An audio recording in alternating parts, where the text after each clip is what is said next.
At 75, Victoria Principal is finally ready to talk about a chapter of her life she once kept quietly to herself: her early connection with Paul Newman. Long before she became a household name, before the fame of primetime television and the empire she would later build, she was a young actress fresh from surviving a near-fatal car accident, determined to carve out a place in Hollywood on her own terms. Born in Japan to a military family and raised across continents, Victoria grew up adaptable, disciplined, and unusually self-possessed.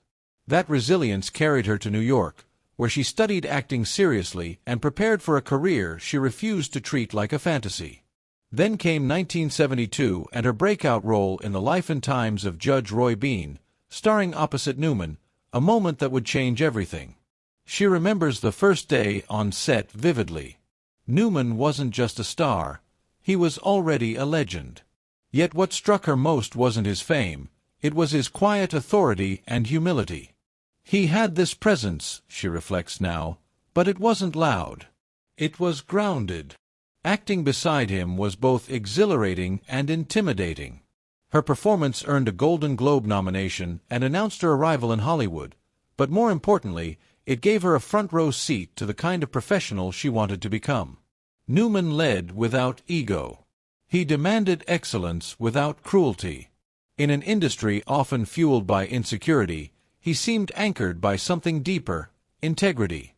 Years later, when she stepped into the role that would define her career, Pamela Barnes Ewing on Dallas, she carried those lessons with her.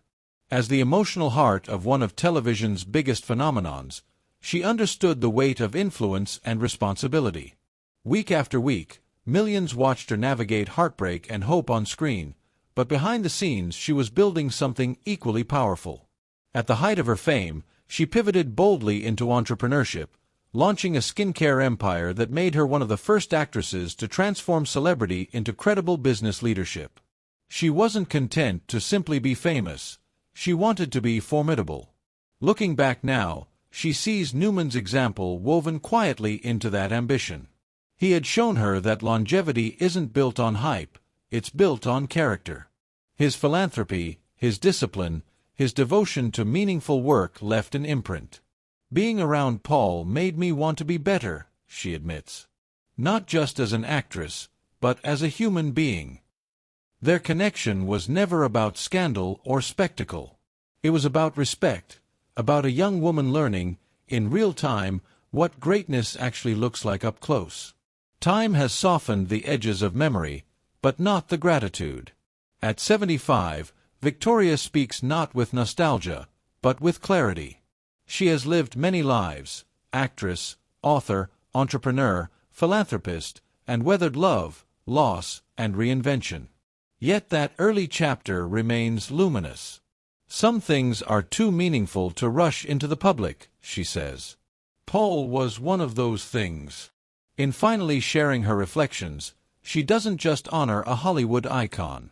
She reveals the private mentorship that helped shape her strength, her independence, and her refusal to be defined by anyone else's shadow.